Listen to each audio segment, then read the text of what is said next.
everyone, shalom once again. Yuval here from Pollination Ventures in Tel Aviv. Once again recording a video from the garden. This must be the 6th or 7th video by now. And everything I've been talking to up to now has been high technologies, digital technologies out of Israel that I've been promoting during this COVID period over the last couple of weeks, months.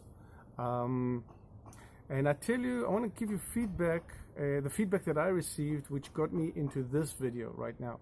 See, up to now, I was talking to many countries and government officials all over the place, showing them different COVID-related technologies coming out of Israel. Sometimes I was talking to emerging markets, and in those countries, people used to say to me, the feedback that I used to get is, Yuval, two things. One, the stuff you're bringing is too smart, it's too sophisticated, it just won't fly here. Not always we have the infrastructure to adopt the solutions that you're bringing. Apps, internet services, telemed, it's not going to fly right now. Bring us something simple, something that we could easily implement.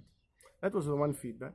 The second feedback that came across is that, and I won't forget this, one of the ambassadors was telling me on the phone, he said, listen, we cannot, we're in lockdown now, people are suffering.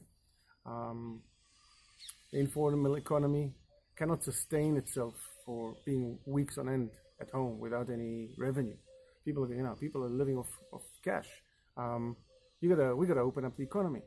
Find me something that will enable us to open up the economy and close it only in the areas where we find COVID.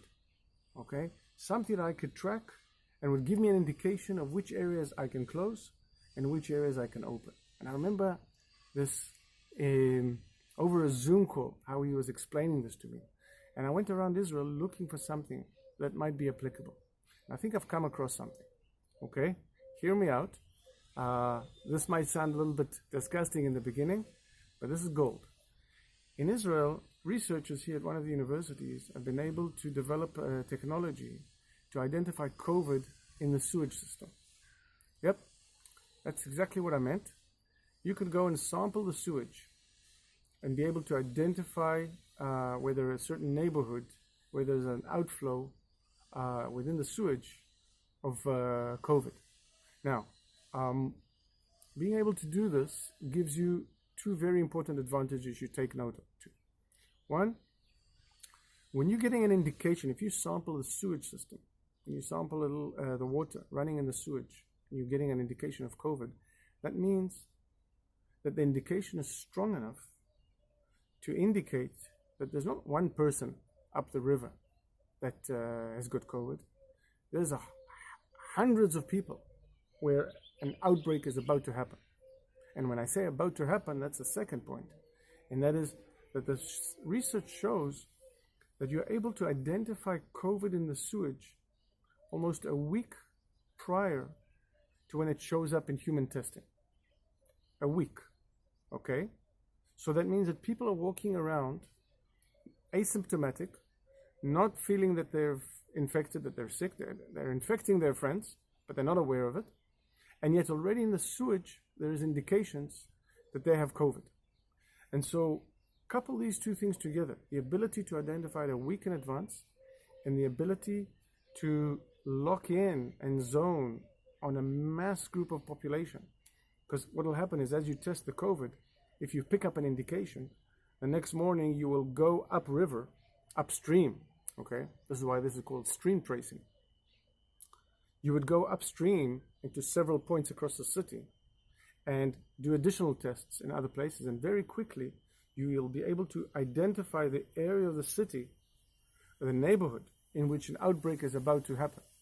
And so you can then lock off that area of the city, but keep the rest of the city open. So, yeah, I teamed up with these university researchers. They've shown me that they're able to do this. They've been doing this here in Israel with the Israeli health authorities.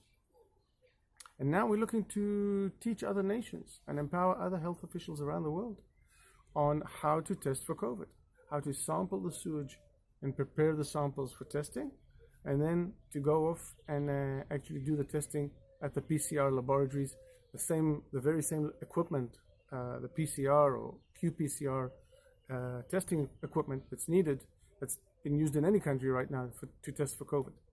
So once again, I will leave in the show notes a link to a presentation about this. You can download the PDF file and have a look.